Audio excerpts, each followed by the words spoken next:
All praises to the Most High, Yahweh Ba'ashem Yahweh Shai, Bahashem Raha Qadash. Double honors to the elder apostles and elder bishops of Great Millstone who rule well.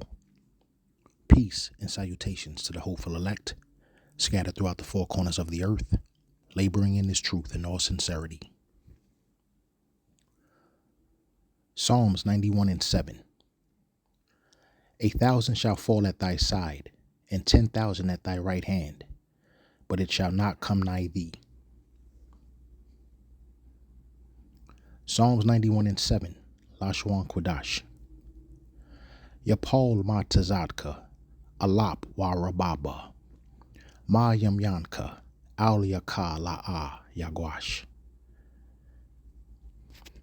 Shall fall, Yapal, and I'm going to come back to Yapal in just a second. At thy side, ma would be at, tazad, side, ka, thy. 1,000, alap, and 10,000, wa will be and, rababa, 10,000.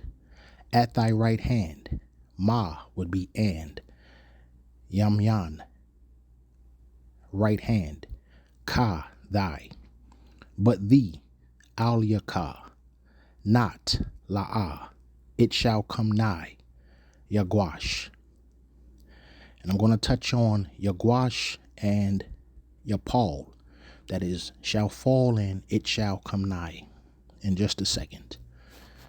But first, let's look at thy right hand, and we'll use Genesis 49:27 to help break that one down.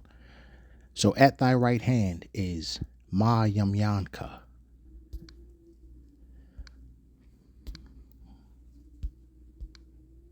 So Genesis 49:27, Benjamin shall raven as a wolf. In the morning he shall devour the prey, and at night he shall divide the spoil. So we look at Benjamin, and I'm just using this here to explain the name actually. Benjamin equals son of the right hand.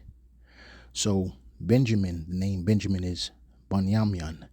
So Ban meaning son, Yamyan, right hand.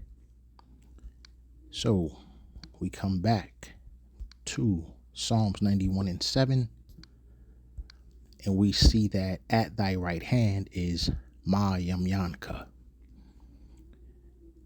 Let's look at shall fall, which is yapal, and it shall come nigh thee, yagwash.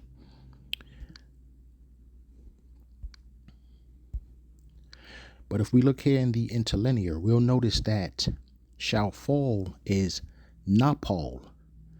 First letter is the letter N, and as in Nancy. And it's the same thing with it shall come nigh. First, that is nagas. First letter is N, once again as in Nancy.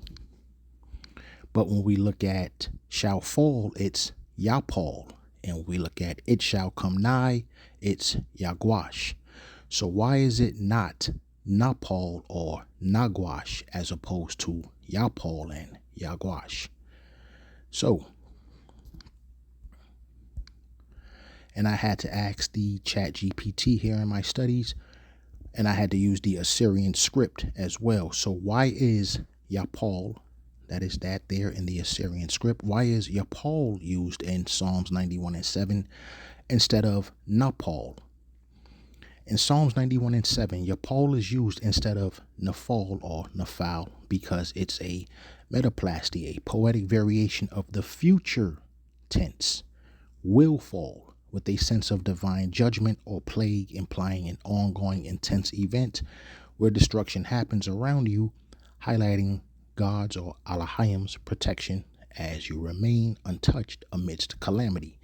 Unlike the simple past perfect nafal, which would be fail, it's a vivid dramatic choice emphasizing the result and scale of the threat.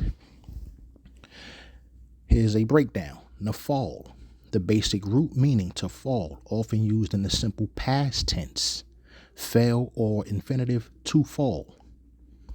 So when we look here at the interlinear, BLB for the word Nepal, shall fall. They're using just the basic present tense or the past tense. Fall or to fall or fell would be the past tense, or fall or to fall or falling would be a past or present tense. The reason why we're using Yapal here as opposed to Nepal, Yapal is used because it's a future tense.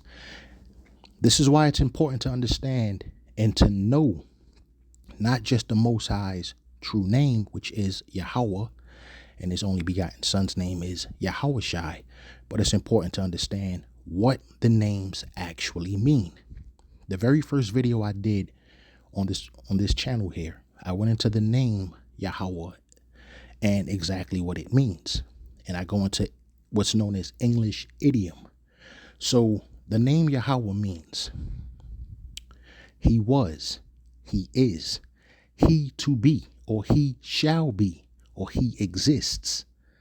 So, or sometimes in English idiom, you may see it was, it is, it to be, it shall be, or which was, which is, which to be, or which shall be. Any one of those variations in English idiom that you see, you know that that's the Most High's name. So once again, and I'll use this, I'm just going to do this real briefly here. I'm not going to get off a topic, but let's look back at Revelation chapter 4, scroll down to verse, I believe this is verse 8. Yes. So verse 8, and we'll just start from the beginning. And the four beasts had each of them 6 wings about him, and they were full of eyes within, and they rest not day and night, saying, Holy, holy, holy, Lord God Almighty, which was and is to come. So when you see which was and is to come, we know that that's the Most High's name there. So it would read as Holy, holy, holy, Lord God Almighty, Yahweh, Yahweh, Yahweh. If you see it in the NLT, which is right to the right of it, it's slightly different, but once again, this goes into English idiom. Holy, holy, holy is the Lord God, the Almighty, the one who always was, who is, and who is still to come. So we know that would be holy, holy, holy is the Lord God, the Almighty, Yahweh, Yahweh, Yahweh, if you were actually reading that in the ancient Paleo Hebrew. So once we come back here, we understand why now when we read the verse itself, Psalms 91 and 7, Psalms 91 and 7, 1,000 shall fall at thy side and 10,000 at thy right hand, but it shall not come nigh thee. Same thing at the very first, 1,000 shall fall. So we see that this particular prefix here that we're going to use is not going to be the past tense or the present tense, because this is a future prophecy here, Psalms 91. So 1,000 shall fall. This is why it's Yapal as to Nepal. Same thing with the very last part of this verse, but it shall not come nigh thee. Once again, that's a future statement. That's a future prophecy, I should say. So we use Yagwash as opposed to Nagwash. So I hope that makes sense. Let's go through this one more time. Psalms 91 and 7. 1,000 shall fall at thy side, and 10,000 at thy right hand, but it shall not come nigh thee. Psalms 91 and 7 in the Lashawan Qadash. Yapal Matazadka, Alap Warababa, Mayamyanka, Al Yakala'a Yagwash. I pray this has been edifying and reaches the ears it's supposed to reach. Shalom.